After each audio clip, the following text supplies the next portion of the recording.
We're going to now look at the Halifax away victory. We missed a game, Lee, v Swinton postponement, and obviously then we had to go to Halifax away, which is always a difficult fixture. Yeah, obviously it's been a funny one anyway for us as this. Obviously culminating in what we're going through at the moment, but we were due to play Swinton obviously on the Sunday. And that's when the sort of weather came on it. So we Storm Dennis. I can't remember the names of them. Going through alphabet, yeah. But yeah, we were obviously one of the games to be called off, which nearly all games in the championship were, I think. And it just started off, obviously, then being a bit disruptive because that obviously lost our second game, and then the third game against Halifax was also postponed on the Sunday. It was strange on that because actually the pitch looked okay. If you remember back to the year before, on a very similar time of year, the pitch was awful, but we played. So we're all a little bit surprised to see that one was called off. Hence the quick rearrangement for the Tuesday. Like I said, I think people probably just, I don't know if it took them by surprise, but I'd probably just not thought much of us, whether that was looking at our squad, names, whether it were looking at what we'd spent, or maybe they just thought that Lee had beat us comfortably game one. They looked at his pre-season results, I'm not sure, but I knew we had a bit of a team and a thing going on. We just had to take the sort of Lee result as it was, knowing sort of it was a bit of a tighter game than that. So we were actually pretty confident coming into this one. We'd seen Halifax play game one. They'd just got past Sheffield in the last minute, but I'd seen elements of where I thought we could cause them a lot of problems. And again, might not always be by scoring tries we cause them problems, but they were another job of really frustrating them. Defensively being good, completing high, being really disciplined.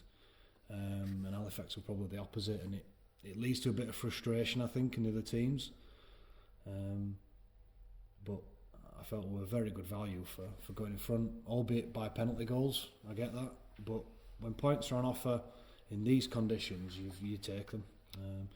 And you know, when we get our defence in order and it's on good form, I know if you can sort of get a few penalty goals up, that you're going to be quite hard to beat. So yeah, we decided to take obviously the twos on offer.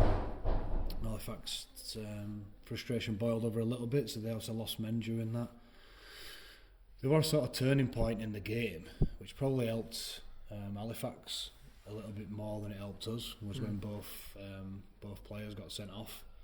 It just opened the game up a little bit for the second half, and I do think that sort of helped Halifax a lot more than it helped us. Bit of a weird one, that, wasn't it? It was a strange effort. Obviously, I think their player kept hold of ours when he would try to get back for his sort of playing the ball in the 10 because he'd been held up. Yeah. Don has tried sort of getting him off, but done it a little bit probably more aggressive than what he needed to do, and then obviously decided to red card them both. I mean, did anyone need a red card in that? Probably not. I mean, at absolute maximum, maybe yellow each, but I don't think there's any issue there if he just says, right, brings captains in and plays on. But and I always find it interesting, whether it's in football or rugby, how coaches reassess their plan when that sort of situation happens, because you've got to do it in such an instant, haven't you? You know, it's disrupted everything, really. Yeah, so we didn't have long before half time, both at 12. Then you had the half time bit to sort of look at how you reshuffle. So you obviously you do come across playing with 12 men quite a lot, as in football with 10 men. So you have planned a little bit for it, and you've come across it quite a few times, but you haven't always planned for who it is and what position that person is. So you've got the decision then of, do you make a change just because of that person's been red carded, or do you literally try carry on with what you've got? We made the decision on that day to put Liam in at halfback, at 9, to try and run sort of a bit from there, rather than carrying on playing with two specific halfbacks. we didn't know how much the game had changed a little bit. Obviously, at that point at half time, we looked defensively a bit weaker straight away. Halifax did ramp it up, to be fair to them. They probably had a bit of a telling off at half time, and probably they'd gone through a lot of disruption at Halifax because they'd had the men carded and we'd had the advantage and they hadn't really done much. So they probably felt like once we get a foothold in the game, we'll probably win. And obviously they started off fast. Maybe took us by surprise because we hadn't seen that in the first half. Weren't quite ready for it. But I think what you're seeing now is where the character thing that we've been talking about just comes into play.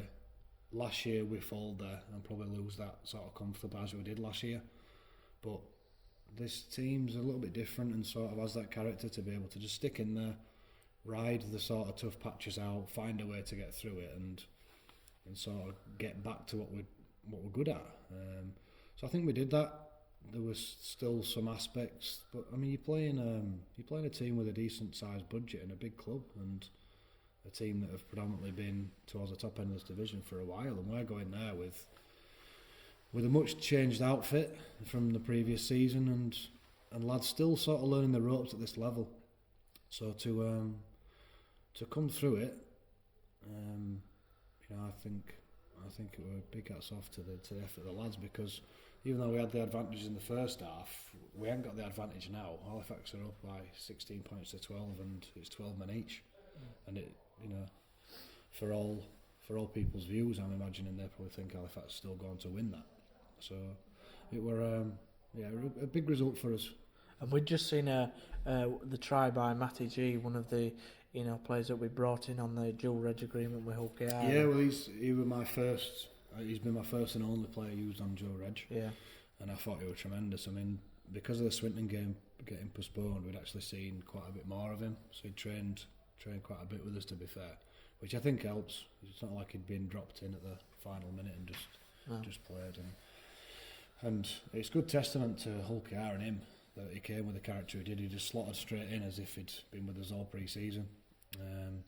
He can play obviously second row and loose forward. We decided to put him in the middle where we thought we got overrun a little bit at times against Lee. So we wanted to just stiffen that middle up, and he certainly did that. I mean, I thought him and Chris were tremendous in that, but you could pretty much go through the full team and just applaud their efforts. It were tricky, horrible conditions, and we had to, once we got the lead through that try from Gabes, we had to defend well and ride a couple of storms out, so to speak. But no, I thought we were full value. I don't think anyone could complain with the final result.